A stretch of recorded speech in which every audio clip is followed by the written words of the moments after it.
प्रकृति एवं परमेश्वर जब हमारी परीक्षा लेते हैं तब हमें किसी भी प्रकार की मौखिक रूप से पूर्व सूचना नहीं देते हैं, क्योंकि मनुष्य स्वविवेक से अपने लक्ष्य प्राप्ति हेतु पहले से ही दृढ़ निश्चय करने के बाद उसे प्राप्त करने के लिए पूरी लगन से परिश्रम करता है। प्रकृति किस प्रकार हमारी परीक्षा लेते हैं, आइए जरा इसे समझने का प्रयास करते हैं। जिस कार्य की पूर्ति के लिए हम नित्य प्रतिदिन मेहनत करते हैं और वह कार्य कुछ समय पश्चात हमारे स्वाभाविक दिनचर्या में शामिल हो जाती है और कुछ वर्षों तक लगातार एक जैसे ही कार्य करने पर वह हमारे जीवन का अभिन्न अंग बन जाते हैं। और इस तरह के जीवन शैली में अपने कार्य के प्रति कितना समर्पित है, इसे जांचने के लिए यह आवश्यक होता है। और इसके बाद जैसे ही हम अपने लक्ष्य प्राप्ति के लिए एक कदम दूर होते हैं, तभी विभिन्न रूपों में मन को भटकाने वाला भ्रामक स्थिति उत्पन्न हो जाती है। ऐसी परिस्थिति में किसी एक लक्ष्य को चुनना पड़ता है, क्योंकि दृढ़ इच्छा शक्ति एवं मन की एकाग्रता ही किसी भी वस्तु को प्राप्त करने की एकमात्र साधन होता है। और जैसे ही हम अपने लक्ष्य का चुनाव करते हैं, हमारे जीवन में उम्मीद से अधिक परिवर्तन होता है और परमपिता परमेश्वर के द्वारा सदैव ही प्रत्येक मनुष्य के भीतर किसी जड़ या चेतन के प्रति कितना समर्पण है, इसे परखने के लिए ऐसी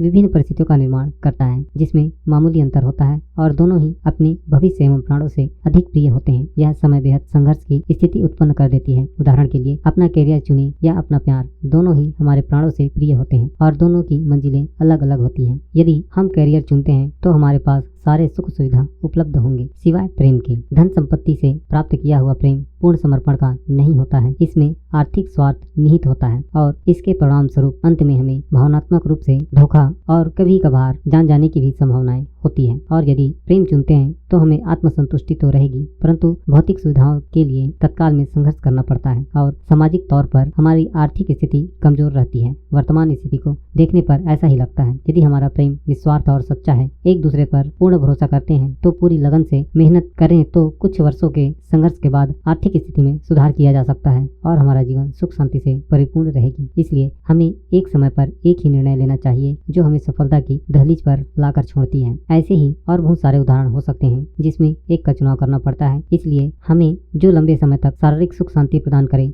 भले ही प्रारंभ में हमें कष्ट सहना पड़े, चुन लेना चाहिए। यह दार्शनिक गुण सभी मनुष्य के भीतर विद्यमान होने चाहिए। ऐसे ही ईश्वर हमें सदैव सफलता मिलने के पहले दो राह पर लाकर खड़ा कर देते हैं, आगे कुआं तो पीछे खाई। और इस परिस्थिति में यदि हम अपने मन को विचलित किए बिना सावधानी पूर्वक इस परिस्थिति से बाहर निकलने में सक्षम होते हैं, तभी हम अपने परीक्षा में पास हुए माने जाते हैं। इस प्रक्रिया में गुजरते समय हमें अपने संपूर्ण जीवन के मेहनत, ज्ञान एवं अनुभव का उच्चतम उपयोग करना होता है, बिना किसी लापरवाही के। और इसके बाद जो हमें उपहार स्वरूप मिलता है, इसकी कल्पना भी नहीं की जा सकती। इसलिए आप अपने जीवन में जिस पर आप अधिक भरोसा करते हैं और यह निर्णय बिना स्वार्थ के ले पाने में समर्थ होते हैं, ऐसी स्थिति में हमारा भविष्य उज्जवल ही रहेगा। और यदि इसमें तनिक भी स्वार्थ एवं लालच उत्पन्न हुआ तो समझ लीजिए हमारा जीवन बर्बाद है। कैरियर हो या प्रेम, जिसे भी हम अपने निस्वार्थ भाव से प्रेम करते हैं, यहाँ पर निस्वार्थ भाव का अर्थ है आवश्यकता से अधिक लगाव न रखना, जिस स्थिति में खोने के बाद हमें दुख और पीड़ा का एहसास होने लगता है। इस तरह के विषय आसक्ति से हमें परहेज करना चाहिए। हमें उन्हीं का चुनाव करना चाहिए जिसमें सुख और आनंद की प्राप्ति हो, क्योंकि ईश्वर की सत्ता एवं व्यवस्था उसी का साथ देती है जो सत्य के करीब होता है। बाकी सब आपकी मर्जी है। जिस कार्य को करने से हमें